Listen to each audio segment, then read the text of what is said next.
a câmera e a aula. Isso, bem-vinda, Ruth. Bom dia, obrigada. Obrigada por aceitar o nosso convite. Toca daí, Isabela. Só um minuto, deixa eu adicionar a aula aqui.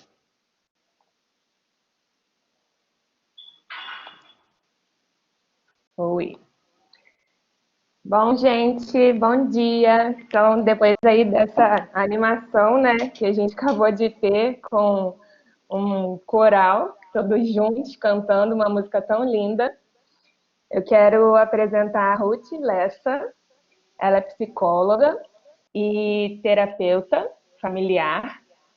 A Ruth é formada pela Gama Filho, especialista em terapia familiar sistêmica, e tem atuado há muito tempo, com grande experiência, através de desenvolvimento pessoal e de grupos, fazendo, então, melhorar, né, a nossa relação emocional com a nossa vida profissional, social, pessoal, e tem ministrado pelo Brasil inteiro palestras, atendido na clínica particular dela. Então, quero agradecer muito por você ter aceito o nosso convite de vir participar com um tema que é tão importante, que tem sido muito importante na minha vida, e eu queria que todo mundo pudesse ter um pouquinho do que a gente tem conversado, lido muito, né, para melhorar o nosso desenvolvimento em todas as áreas, né, da nossa vida. Muito obrigada pela sua disponibilidade de estar aqui conosco nessa manhã e vamos começar. Amém. Bom dia, tá todo mundo me ouvindo? Acho que tá funcionando, né? Tá. Primeiro, é um prazer estar aqui com vocês. Obrigada, professora Isabela, pelo convite. E a gente vai ter um bate-papo rapidinho aqui sobre o que a emoção tem a ver tanto com a nossa vida profissional e tanto com o nosso desenvolvimento pessoal, né? E aí eu queria começar com vocês falando um pouquinho da minha experiência, né? Eu já estou indo para 18 anos de formada e fui treinada numa família onde os meus pais sempre cuidaram de pessoas, né? Então essa coisa de estar com pessoas e de desenvolvimento de pessoas é algo que faz parte da minha vida desde que eu me entendo por gente. E a minha mãe é formada em jornalismo, mas como segunda faculdade fez psicologia também. Então eu vivenciei ali adolescente muita formação dela e me apaixonei pela psicologia e aí segui esse caminho, né? Hoje ela trilha esse caminho aí com uma clínica ali na Barra, e eu também tenho aqui meu consultório no Recreio, então é um prazer estar dividindo com vocês um pouquinho daquilo que a gente tem vivenciado, né? E para a gente poder começar a falar um pouquinho, eu queria dar um passo atrás e a gente entender um pouquinho como é que o mundo funciona, né? Desde que o mundo é mundo, as visões do mundo, elas são transformadas à medida de novos pensamentos, de novos estudos, e aí eu queria compartilhar um pouquinho com vocês exatamente sobre isso. E aí você vai passando os slides, né, Isabela? Ou eu que vou passar? Deixa eu ver. Acho que você passar vai ficar melhor. Tá. É nessa setinha aí embaixo. Tá. Isso. Então, o que é o paradigma, né? O paradigma é o modo como a gente enxerga o mundo, né? O modo de enxergar o mundo é chamado de paradigma. Então, no início, né, nossa cultura ocidental, o pensamento lógico, reflexivo, a razão, esse pensamento racional era o que imperava, né, no sistema de ensino, nas empresas, nas relações e nas famílias, né? Então, essa forma de pensar, esse paradigma prevaleceu durante séculos, que foi a primazia da razão sobre a emoção. Ou seja, eu penso, logo existo, né? E é uma frase conhecida, né? E essa frase nasceu de René Descartes, lá no século XVII, né, e onde priorizava a razão como caminho para se alcançar a verdade, entendendo o ser humano como um mero ser pensante, né, e o universo físico sempre regido pela causalidade e pelo determinismo. Né? Então, René trouxe esse pensamento e foi um pensamento que imperou durante muito tempo na filosofia, na sociologia, né? E a gente sempre entendendo o sentimento, o sentir, sempre promoveu um sentimento de desconfiança, né? Isso que os filósofos falavam, né? Que a gente sempre tentava entender que o sentir não tinha lugar, não tinha espaço e não fazia sentido, né? E aí outros pensadores foram chegando, outras possibilidades foram sendo alcançadas, e a gente, com o desenvolvimento do iluminismo, né, no século XVIII, já exerceu grande influência na filosofia, na ciência e nas artes, e nesse paradigma, nessa forma de enxergar a vida. Essa concepção valorizava a razão e o uso do intelecto como meio de possibilitar descobertas e alcançar o desenvolvimento, né? Então, o iluminismo ele já dá um passo adiante, mas ele ainda continua colocando a razão em primazia do sentimento e da emoção. E aí, mais adiante, a gente tem, em 1813 e 1855, um filósofo, né, o Kierkegaard, ele traz esse pensamento, né? Eu sinto, logo eu sou. Ele começa a questionar essa primazia da razão, entendendo que nós somos movidos também por nossas emoções, né? Que a primeira reação não é muitas vezes, quantas vezes você reage a qualquer situação sem pensar, né?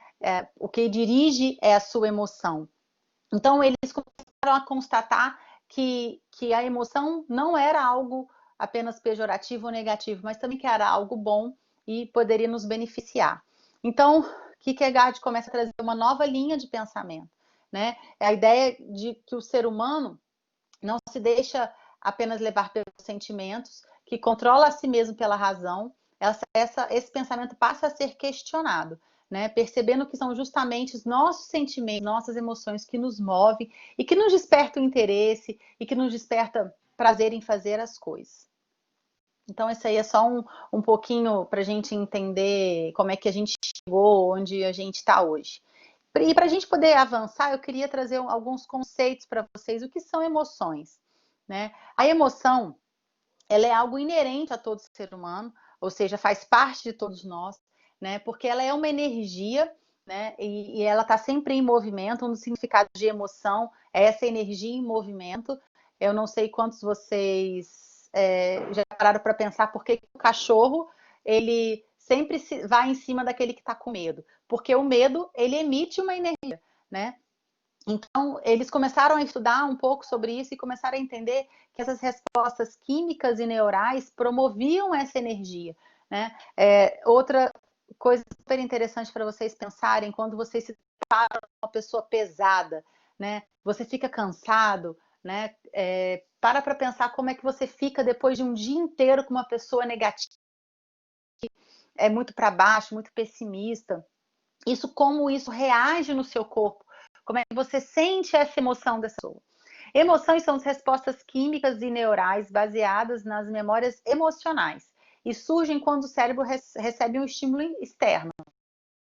Primeiro, nós estamos passando por diversas emoções, né? De repente alguém chega e traz um café da manhã na cama para você e aquilo te promove uma alegria, um contentamento, né, uma felicidade, e aí você vai para o trabalho e você chega no trânsito e você pega um trânsito chato, aquilo já te deixa um pouco impaciente, você já fica com receio de perder o horário. Então, ao longo do dia, você experimenta várias emoções, e as emoções, elas são segundos de ações químicas de respostas.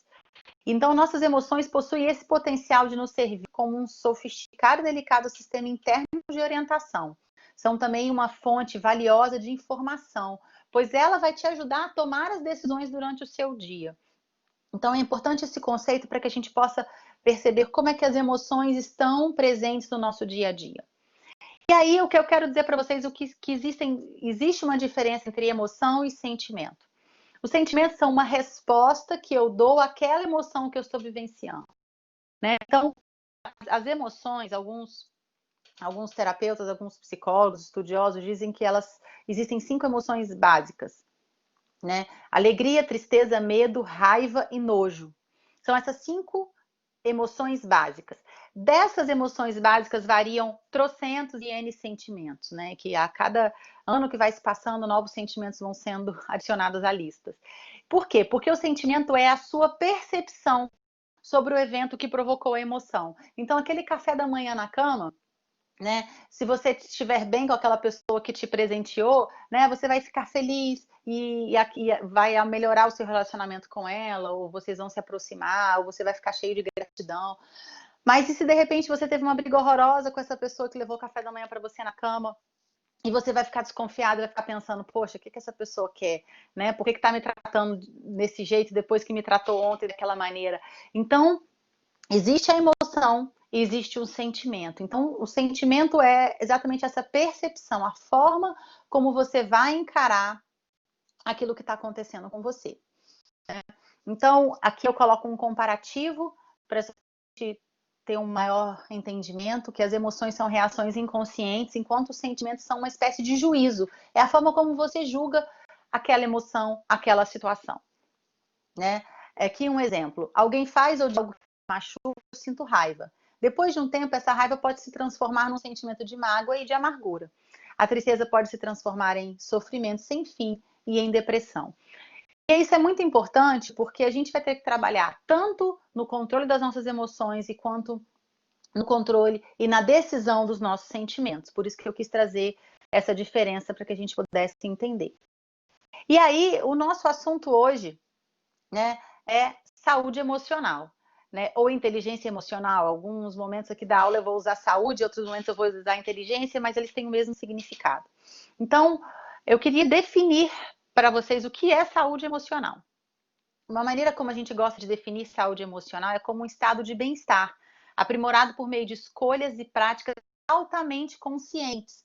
E eu gostaria que vocês fixassem nessas duas palavrinhas, altamente conscientes, porque vocês vão entender mais lá na frente o porquê elas são tão importantes. Então, é a habilidade da gente reconhecer essas emoções, ou seja, caramba, eu tô com medo. E o medo, ele tem sempre duas possibilidades muito claras na nossa vida. O medo, ele vem para te proteger, ou seja, quando você vai para o 15º andar e você olha ali para baixo, você se protege, você, né, não vai fazer nada que possa te prejudicar, porque você sabe que ali tem um risco eminente. Né? Você vai atravessar uma rua, você olha para os dois lados, porque esse é o medo que te protege. E também o medo que te paralisa.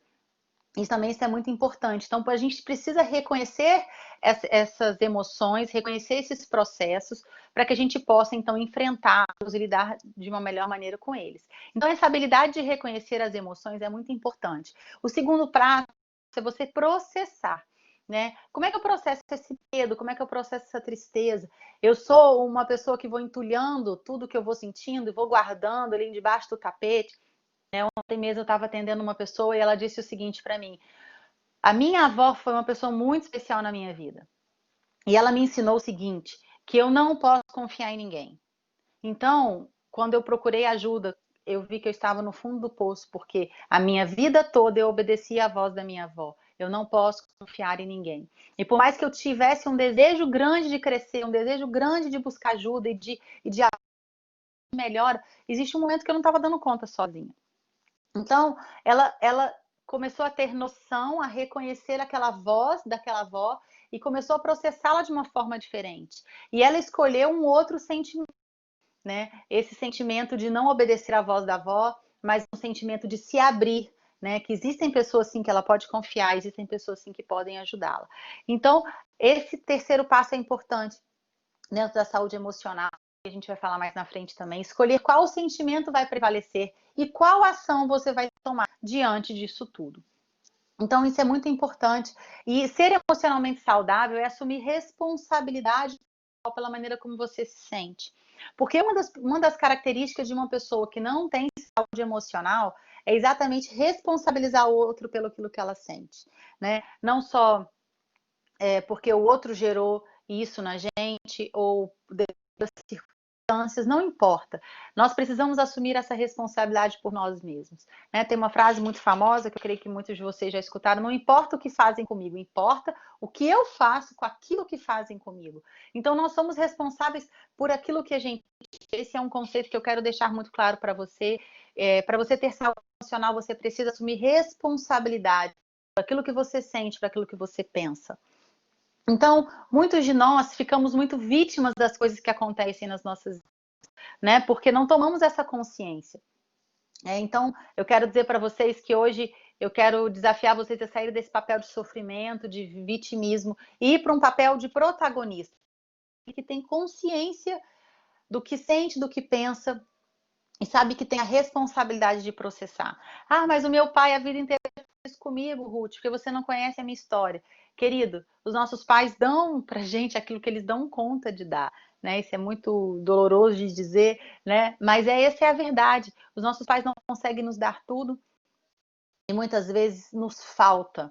Mas uma das coisas que eu tenho aprendido, né, como mãe de 2 filhos também, a falta nos faz uma pessoa que recebe tudo, que tem tudo, muitas vezes tem muita dificuldade de tomar as próprias decisões, as próprias escolhas. Então, quero desafiar você, né, a sair de vítima e assumir esse lugar de consciência sobre a sua vida. Ser emocionalmente saudável é ter essa responsabilidade e é tirar das pessoas, das circunstâncias, a responsabilidade como você nas situações. Isso é muito importante. Tudo na vida você tira a sua responsabilidade, o seu lugar de responsável, seja nas relações, seja nos seus estudos, na sua faculdade, né? Você vai ficar culpando todo mundo e você não vai sair do lugar. As pessoas que culpam os outros não saem do lugar. Isso é cientificamente comprovado. Quais são os benefícios, então, dessa saúde emocional? E aí eu já quero levar vocês para esse entendimento da importância disso e de como pesquisas e mais pesquisas têm sido feitas ao longo dos anos, mostrando a importância e o que isso tem a ver com a nossa vida profissional, nossos estudos e com a gente mesmo. Né? Então, as pessoas emocionalmente saudáveis, elas são capazes de suportar um alto nível de ação, são capazes de superar as dificuldades, permanecer abertas, envolvidas e receptivas. E aqui eu quero te fazer uma pergunta. Quantas pessoas você conhece que parou ao longo do caminho? Algo aconteceu, dores acontecem, sim, a vida vai nos ferir a todos e a gente não tem como fugir disso. Esse momento mesmo que a gente está vivendo, um momento tão difícil, um momento inesperado, um momento onde que a gente nunca viveu o que a gente está vivendo, não é verdade? Eu atendo uma família que já mora muitos anos no Canadá, eles são brasileiros, mas a avó dela tem 101 anos, né? E nem ela viveu a última pandemia que aconteceu. Então, nós estamos vivendo, vai exigir de nós repensar a nossa saúde emocional. Quem está sobrevivendo, quem está vivendo, são pessoas que estão se desenvolvendo nesse patamar da saúde emocional, da inteligência emocional, né? Porque é um momento muito difícil, um momento onde a gente não tem respostas, um momento onde planos estão sendo que ser repensados, reprojetados, mas eu quero dizer para você que essa é a grande oportunidade de você desenvolver esse lado da sua saúde emocional.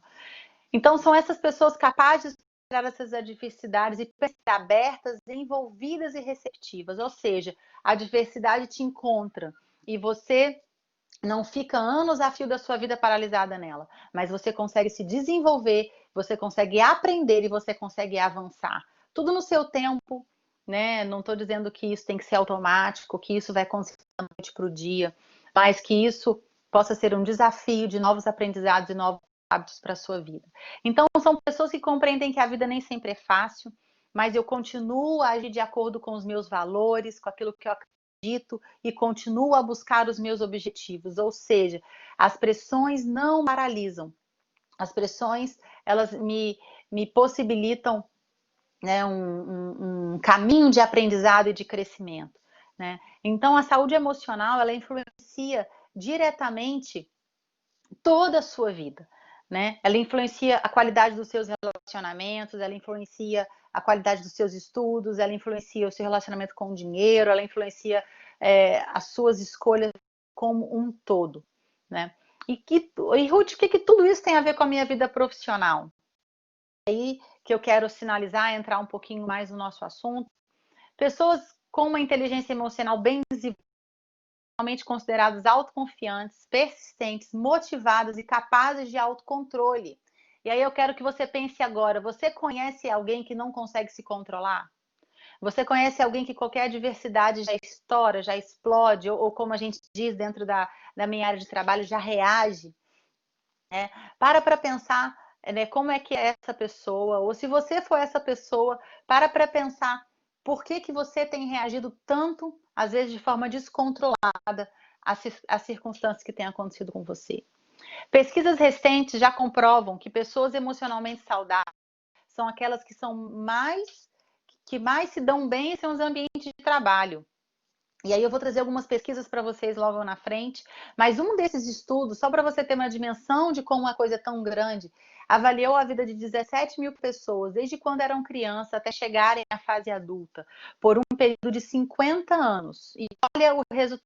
As pessoas consideradas emocionalmente inteligentes eram mais bem-sucedidas em suas profissões do que aquelas com pontuação de coeficiente de inteligência. Lembram do QI? E a gente vai falar um pouquinho sobre o QI e sobre o IE, que seria a inteligência emocional. Então, por trás, o segredo, então, depois dessa pesquisa, concluiu que o segredo por trás de profissionais bem-sucedidos não está ligado diretamente ao seu coeficiente de inteligência, como muitas pessoas imaginam, mas a seu coeficiente de inteligência emocional. Ou seja, as habilidades, elas são muito importantes, e por isso que eu quero trazer um paralelo agora, as minhas habilidades e a minha saúde emocional. Muitas vezes você não tem facilidade ao aprendizado, você não tem facilidade de pegar alguma matéria, de pegar alguma questão dentro do seu desenvolvimento profissional, mas você é uma pessoa altamente ensinável, você é uma pessoa disposta a aprender, você é uma pessoa que dedica o seu tempo, você sabe se relacionar bem com as pessoas, né? Isso grande diferencial hoje, né? De acordo com um expert no assunto, Travis Bradbury, ele tem vários livros, vários artigos escritos, é uma pessoa bem interessante para buscar mais informações. Pessoas com alto nível de inteligência emocional são bem-sucedidas, porque elas conseguem controlar suas emoções, têm um bom convívio social e constantemente avaliam suas próprias atitudes e seus pensamentos. Então, vocês, dentistas e futuros dentistas, precisam entender que não adianta só ter vários cursos, várias atualizações no currículo, você precisa ter inteligência e habilidade emocional. Você vai lidar diretamente com o público, né? Você vai lidar com diferentes tipos de pessoas, né? E aí a gente precisa ter essa habilidade de lidar, né? Uma pessoa vai chegar mais estressada, e como você vai lidar com ela? Vai se estressar também, né? Você vai ser alguém que acolhe as pessoas, alguém que afugenta as pessoas. E aí tem uma frase que eu gosto muito de uma professora de RH, que ela diz o seguinte: pessoas são contratadas geralmente pelos seus conhecimentos técnicos, mas são demitidas por seus problemas comportamentais. Ou seja, muitas pessoas sabem muito, mas na hora de colocar em prática num grupo, na hora de colocar em prática o atendimento às pessoas, na hora de colocar em prática né, no desenvolvimento de uma equipe, é alguém que não tem habilidade para isso, né? E essas pessoas, infelizmente, têm saído perdendo ao longo dos anos. E aí eu quero trazer para vocês mais dois estudos também super interessantes. O Center for Creation Leadership nos Estados Unidos mostrou que, na maioria dos casos, o fracasso profissional está relacionado a problemas emocionais. Segundo as pesquisas, os principais fatores que afetam negativamente a corporação e o indivíduo são dificuldade de lidar com mudanças, problemas com trabalho em equipe e relações interpessoais fracas. Ou seja, esses três componentes que essa pesquisa traz, né, fala muito sobre a nossa habilidade de lidar com as nossas emoções. Lidar com mudança é fácil? Não. Ninguém imaginaria que a gente estaria em pleno 2020, né? A minha filha outro dia falou assim para mim: nossa, sonhei tanto em chegar em 2020, e olha o que 2020 trouxe pra gente. Quantas pessoas estão pensando nisso, né? Mas o quanto você tem abertura para lidar com mudanças, sabendo que projetos vão ter que ser adiados, que projetos vão ter que ser transformados, mas que a sua vida não vai parar, apesar de tudo que está acontecendo, né? E esse eu gosto muito, esse outro estudo, Carnegie Institute of Technology, mostrou que 85% das conquistas pessoais e profissionais acontecem a partir de boas habilidades com comunicação, negociação, liderança e personalidade. Ou seja, apenas 15% do sucesso vem de habilidades técnicas. Ou seja, saber a sua habilidade é importante? Sim, é essencial, mas só isso não vai te levar ao sucesso profissional. E aí eu quero trazer um pouquinho dos conhecimentos do Daniel Goleman. Daniel Goleman é um dos autores best-sellers de inteligência, escreveu livros dentro dessa temática e revolucionou os conceitos, né, da inteligência emocional dentro da área da psicologia. Ele traz algumas habilidades que são super importantes para quem quer ter uma boa inteligência emocional e ter uma boa saúde emocional. Primeiro, o autoconhecimento emocional. O autoconhecimento emocional é essa capacidade de reconhecer as suas próprias emoções. E aí aqui eu quero um pouquinho mais de tempo. Eu gosto muito de ler sobre treinar filhos para o sucesso também. E aonde nós somos treinados para reconhecer as nossas emoções? Em casa. Os nossos pais, os nossos avós, a nossa família são os nossos primeiros treinadores emocionais. E aí a gente precisa parar um pouquinho para pensar o que nós aprendemos e o que nós não aprendemos. Porque aquilo que a gente não aprendeu, a gente tem, né, que bom, hoje acesso a várias informações e a gente tem possibilidades de buscar isso em outros lugares. Então, nós precisamos reconhecer nossas próprias emoções, isso é muito importante, porque essa capacidade de reconhecer, ela é algo que a gente vai ensinando quando a criança é pequena. O que é medo? O que é raiva? Né? E é importante demais para que a gente possa aprimorar.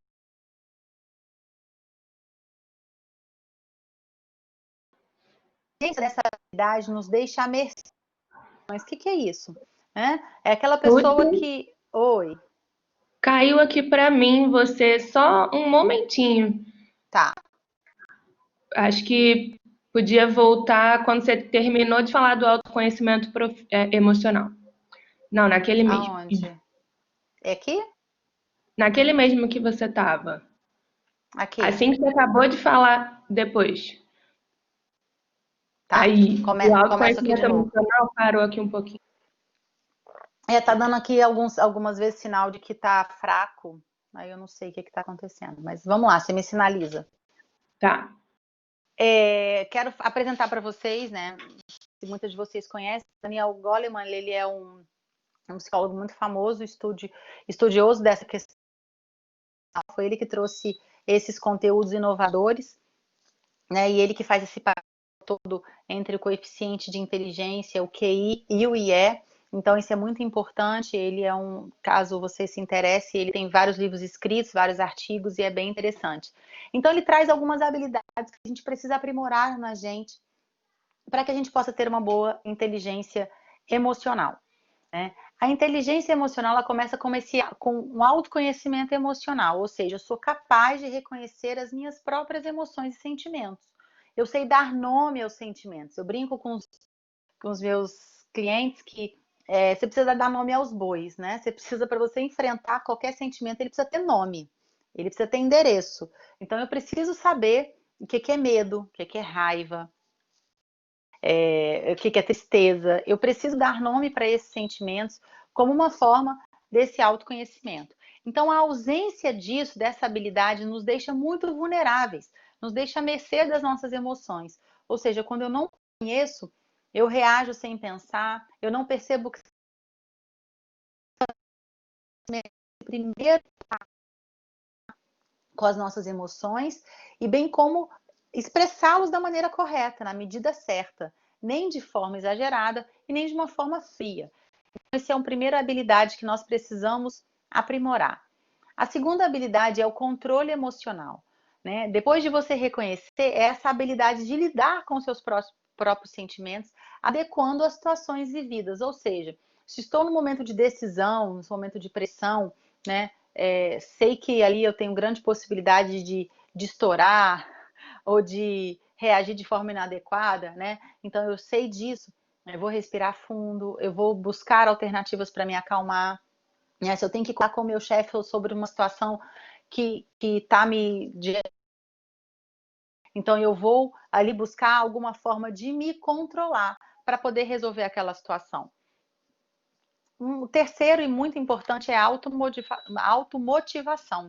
É a capacidade que a gente tem de dirigir as nossas emoções, né? Ou seja, eu não sou motivada apenas pelo que os outros falam ou fazem, né? E infelizmente nós estamos vivendo uma geração que busca muito essa motivação no externo, tem pouco essa automotivação.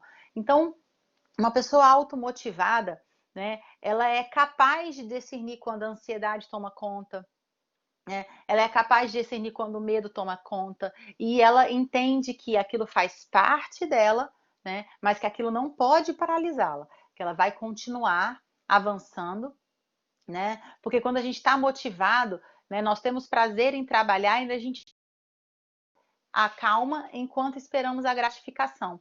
Ou seja, muitas vezes a pessoa é motivada por um elogio, a pessoa é motivada por ganhar um dinheiro, é motivada por uma nota boa, né? Essas motivações externas, elas são importantes, sim, elas são importantes, mas elas não podem ser o único caminho, né? Enquanto eu conquisto elas, eu preciso me automotivar para chegar lá.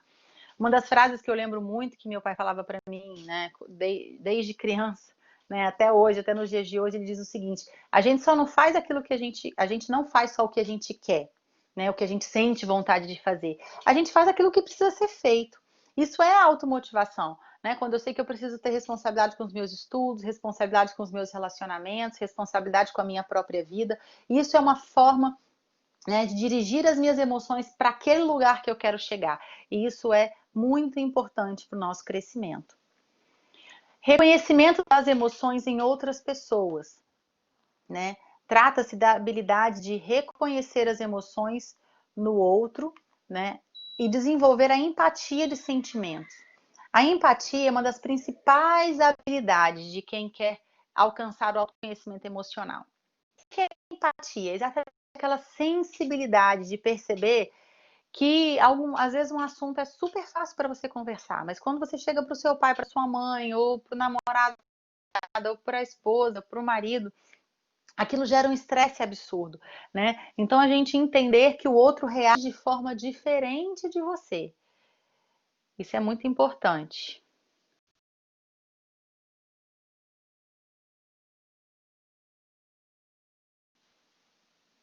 Oi, voltei?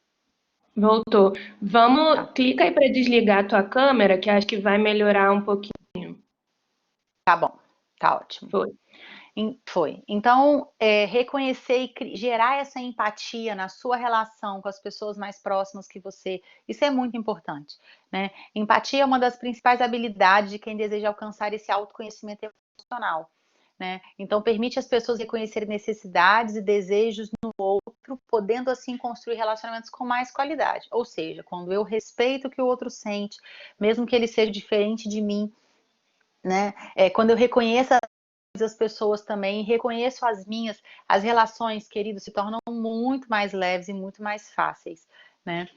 Relacionamentos interpessoais é a habilidade de interação com outros indivíduos utilizando as competências sociais. Aí ele tem um livro que eu sou apaixonada, que é Inteligência Social, que é exatamente onde ele vai aplicar toda a parte de emocional dentro das relações sociais e como é que isso acontece, né? Então, relacionar-se é a habilidade de gerir os nossos sentimentos e os sentimentos dos outros também, né? Não que você seja responsável pelo sentimento dos outros, não é isso, mas que você percebe e que você consegue, às vezes, entender um pouco desse retorno que o outro te dá.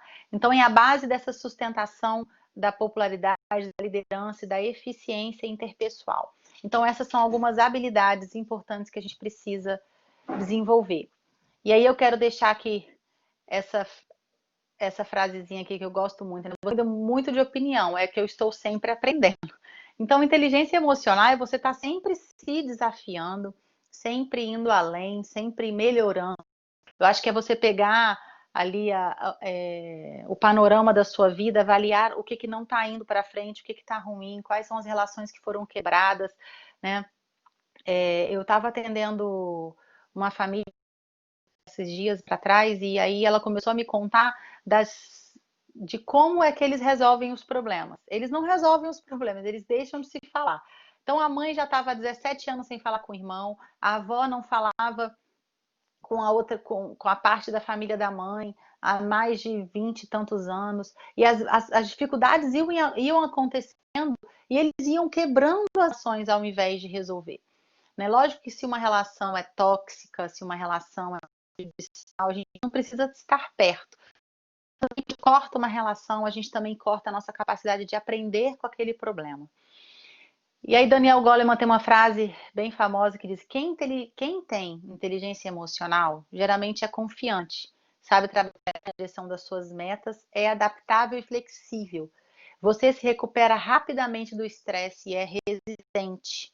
E disso aqui surge uma palavrinha que está muito na moda, que é resiliência, né? Resiliência é a capacidade de você se recuperar depois de um estresse. Calma aí. Então, como é que eu posso desenvolver tudo isso, né? Para a gente poder ir encerrando, eu tenho passos bem práticos, né, para vocês. E o primeiro passo para a gente desenvolver essa inteligência emocional é reconhecer nossas forças e fraquezas, né? Às vezes o medo não te paralisa, mas a tristeza te aprisiona. Então, quando você começa a entender isso, como é que você reage diante das circunstâncias, é muito mais fácil de você traçar um caminho de aprendizado, que é o segundo passo, ter áreas de aprendizado. Às vezes a sua área de aprendizado é aprender a escutar. Você é alguém que fala muito e não escuta ninguém, né? Então, aprender a ouvir as pessoas, aprender a ouvir as pessoas antes de reagir, né? Então, estabelecer essas áreas de aprendizado é muito importante para que você possa desenvolver essa inteligência emocional. Um terceiro passo é pautar suas atitudes em princípios e valores da moral e da ética. O que é isso? Quais são os princípios e valores que você acredita? Né? Pautar as suas atitudes em cima disso é muito importante. Né? E aí, isso aqui daria tema para uma outra palestra, mas existem alguns pesquisadores que dizem o seguinte: a origem de todos os nossos problemas é a incoerência, ou seja, eu acredito em uma coisa e eu faço outra coisa, né? Eu acredito numa coisa e eu falo outra coisa. Isso gera muita inconsistência, como o nosso cérebro tivesse uma rachadura, né? Tem uma escultura que eles usam para explicar isso, exatamente é um prédio bem alto com uma rachadura no meio. Né? Então é muito importante que você defina o que você acredita, quais são os seus princípios e quais são os seus valores, para que então você possa aprofundar os seus conhecimentos. O quarto passo é estabelecer relacionamento de confiança e feedbacks.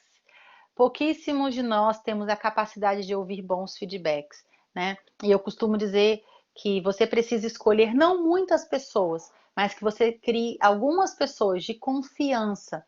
São pessoas que você vai pedir um retorno, né? São pessoas mais próximas, pessoas que conhecem você e que você vai pedir o retorno sobre as suas atitudes, sobre os seus comportamentos, né? E vão ser pessoas que você vai ouvir. Né? Eu costumo brincar aqui com os meus filhos que a gente tem que estabelecer relação de confiança com no máximo 5 pessoas. Eu falo para eles, tem que caber na palma de uma mão. Né? Quem são essas pessoas que você realmente confia e que você vai dar liberdade de te dar feedback? É muito importante porque às vezes nós temos alguns pontos cegos na nossa vida e a gente não consegue avançar. Então a gente precisa dessas pessoas para poder enxergar esses pontos cegos e poder direcionar a gente para nesse caminho de aprendizado, né? E o quinto passo é estabelecer confiança em seus instintos e se sentir à vontade de seguir a sua intuição. Escutar sua voz interior dizendo qual caminho você deve seguir. Então, isso é importante também, porque muitas vezes a gente sente uma coisa e a gente tem muito medo de ouvir o nosso coração. E muitas vezes essa voz interior é exatamente a voz que está olhando os seus sentimentos, que está olhando as circunstâncias e que consegue ter uma visão muito mais ampla, né, de toda a situação. A gente age por impulso ou a gente age por medo de decepcionar as pessoas, a gente não confia nos nossos instintos. Então, quero deixar para vocês passos, eles são bem claros e não dizer para vocês que isso é fácil, mas é um caminho bem gostoso de aprendizado e os resultados são poderosos.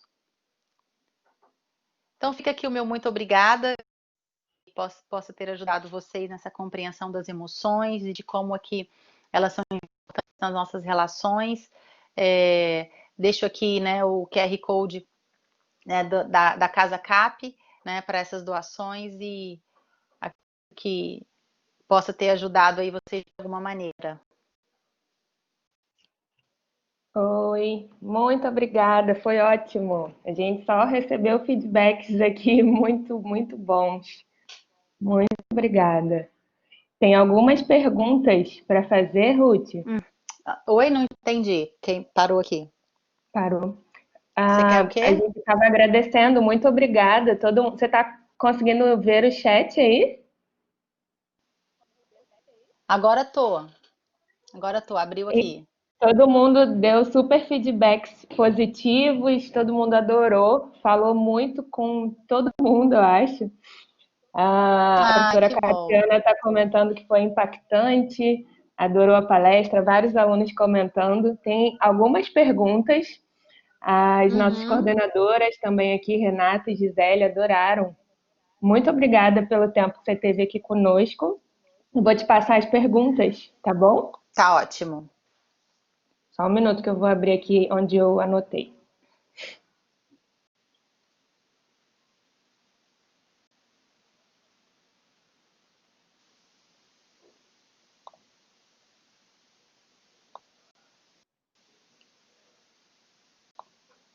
Vamos lá. A primeira das perguntas foi: quando você passa por uma situação complicada do tipo passar mal, ser assaltado, um falecimento, como você lida com esse medo de passar pela mesma situação novamente? Ou seja, como lidar com o medo de sentir o medo daquela situação que já passou? Então, o que acontece é o seguinte, a gente precisa, eu acho que em algum momento eu falei sobre isso, a gente precisa descobrir esse medo e a gente precisa processá-lo. Então, quando vem a emoção do medo, vem o sentimento que permanece, né? E esse sentimento, é muito interessante isso, porque eu costumo dizer que a nossa mente ela é muito fértil. Então, a gente vai alimentando muitas vezes, né? Aí você ouve uma notícia de assalto, aí você ouve alguém que perdeu alguém querido, e aí você vai alimentando e aquele medo vai crescendo cada vez mais. Então, o que a gente precisa fazer? Nós precisamos processar isso. E a gente tem diversas formas de processar.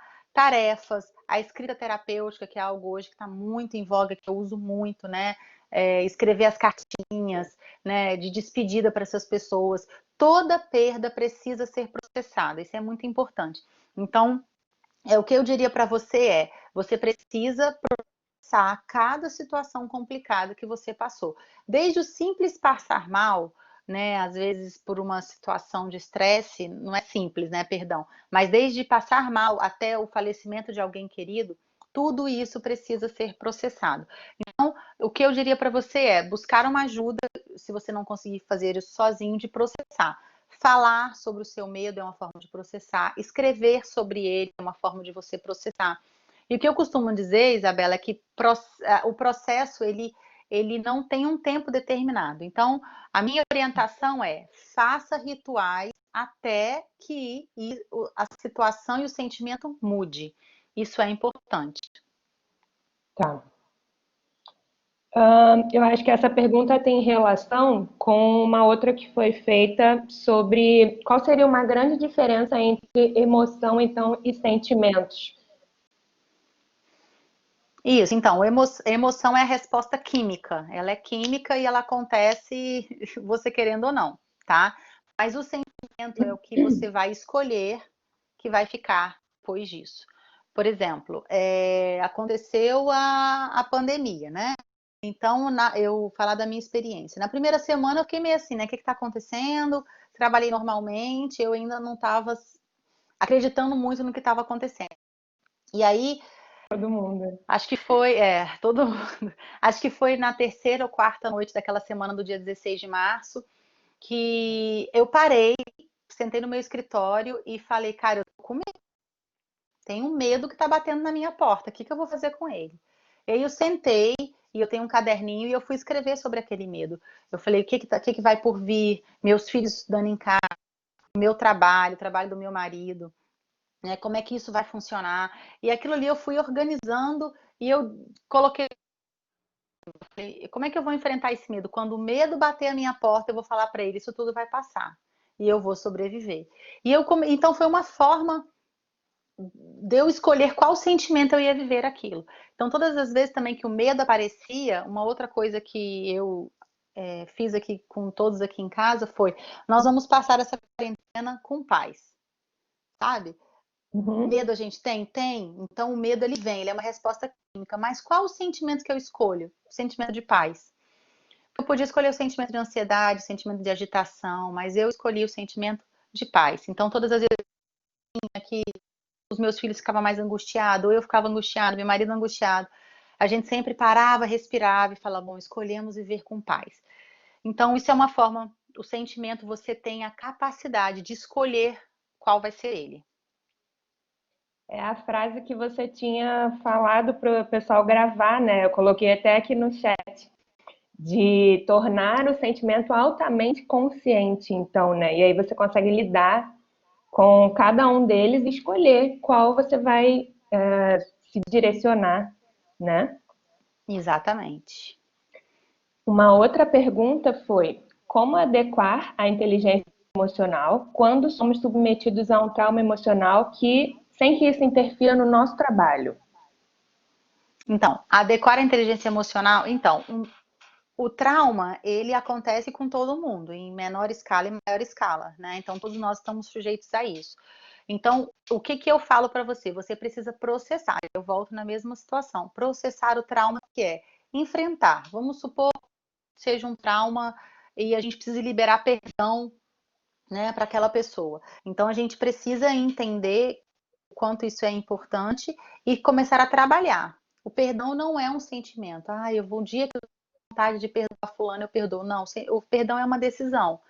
Eu decido que eu vou perdoar. Porque quando eu não perdoo, né, não tem aquela frasezinha que quem toma o veneno sou eu, quando eu guardo o perdão? Uhum. Exatamente isso. Quando eu não processo o trauma, eu continuo me machucando. Né? Então, o trauma precisa ser processado, e como eu falei, esse processamento a situação, ele demora um tempo, né? E cada pessoa também tem a sua forma. Então, o que eu faço, né, quando eu passo por alguma situação de estresse, é comunicar às pessoas que estão à minha volta, né? O meu chefe, meu supervisor, né? Eu presto consultoria numa empresa de formação e treinamento. Então, quando eu passei por uma situação muito difícil, eu sentei, conversei com ele, falei, olha, eu tô assim, então se você perceber que eu tô mais distante, né, me chama, sabe que eu tô passando por um momento difícil.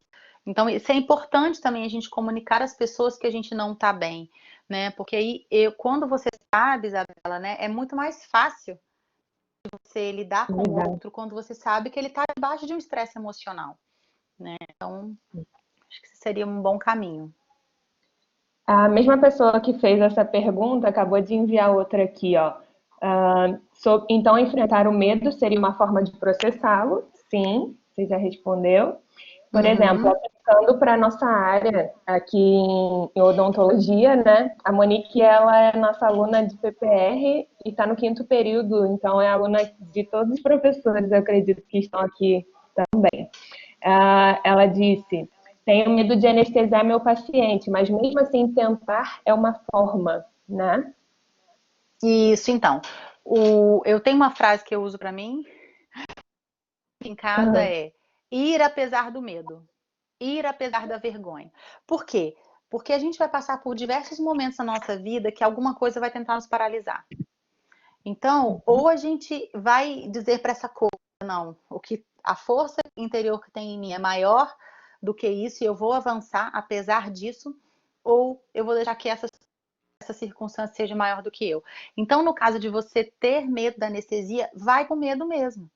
Porque, Isabela, sabe uma das coisas que eu tenho lido sobre medo?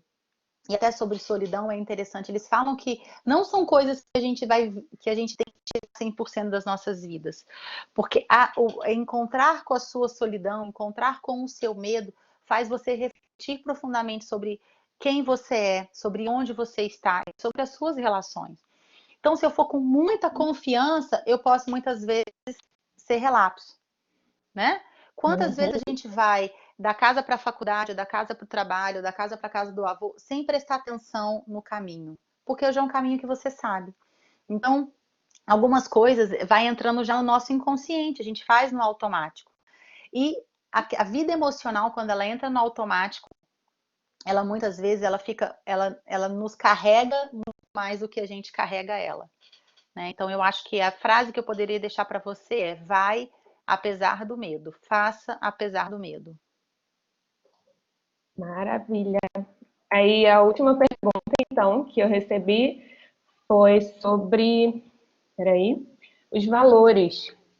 E foi um ponto que você falou, isso daria uma nova palestra.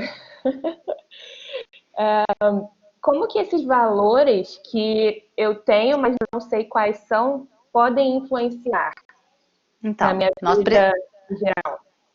nós precisamos definir que valores são esses. Por exemplo, para mim, Ruth, a verdade é um valor, né? Agir conforme a verdade para mim é um valor, né?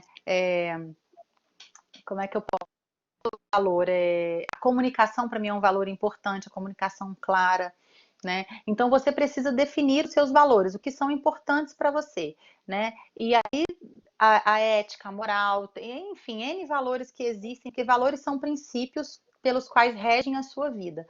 Então, eu daria para vocês pegar uma folha de papel e escrever o que é importante para mim. Que eu não admito, que me fere profundamente. Naquela relação, na relação com os meus pais, o que me fere? Me fere quando me enganam, me ferem como quando mentem para mim, traição, né? É uma coisa que a falta de confiança. Então, isso é importante, né? A gente escrever e ter clareza de que valores são esses. Beleza. É isso. Muito obrigada mais uma vez. Acho que foi ótimo para todo mundo e fica algumas palavras, né, que você pontuou durante a palestra sobre conhecimento, assim, total dos sentimentos, né, clareza e apesar do medo. Muito obrigada. Exatamente. Eu que agradeço, muito bom. Obrigada aí pelo carinho e pela confiança, viu? Estou à Beijo. disposição Gente, caso queria queiram conversar agradecer. mais. A Renata, a nossa Queria dar uma palavra. coordenadora lá em Caxias, ela vai falar. Queria agradecer muito, Ruth. Foi maravilhosa a palestra. Acho que extremamente oportuna, não só para os nossos alunos, mas para nós que já somos profissionais e que temos mais maturidade, mas a gente não para de aprender nunca, né? A sua contribuição hoje para o nosso evento foi de extrema importância. Queria Muito agradecer muito em obrigada. nome da coordenação, de todo o nosso corpo docente. Seja sempre muito bem-vinda à Unigran Rio. Obrigada por esse show de como levar a vida, né? Essas informações eu anotei, fotografei e espero colocar em prática, porque certamente vai fazer diferença no nosso cotidiano. Que Muito bom, que obrigada, bom. agradeço, Ruth, seja sempre muito bem-vinda. Muito obrigada, Renata. E a apresentação, se a Isabela quiser disponibilizar para todos, acho que vai ser bom também, que ele tem princípios bem bacanas. Muito Tá bom, pode obrigada. ser. Beijo. Muito Beijo, tchau, obrigada. tchau. Obrigada, um prazer, Queria gente. pedir para o pessoal continuar aí, tá, gente? E lembrando que as doações de hoje e de amanhã, elas serão em prol da Ciaca Rosa e Azul, que é um local de estágio de Duque de Caxias e que ajuda crianças carentes. Então, se você puder contribuir com a Ciaca Rosa e Azul, quem já foi lá, conhece um pouquinho da história, é extremamente importante. Tá, gente? Muito obrigada. À tarde estaremos de volta às 14 horas. Sim, é o mesmo link, tá? Olha, nossos alunos sempre estão participando dos estágios junto com o professor Davi, que já visitou a Ciaca Rosa e Azul várias vezes e faz um trabalho fantástico lá, tá bom? Obrigada a todos. Dorian, essa cara é pelo link? Espera aí que eu vou pedir ajuda dos universitários, mas eu acredito que o link seja o mesmo para hoje, de manhã e tarde, porque não está no YouTube, tá? E a doação no QR Code, eles estão precisando de muito auxílio. Quem puder auxiliar de alguma maneira, com produtos ou com dinheiro, a SIACA vai agradecer imensamente por esse auxílio. Na parte da tarde, a gente vai passar um vídeo da Selma, que é presidente da SIACA, explicando e agradecendo essa oportunidade que nós da Unigran Rio estamos oferecendo a ele, esse auxílio muito grande. Muito obrigada, tá, gente? Boa tarde, voltamos às 14 horas.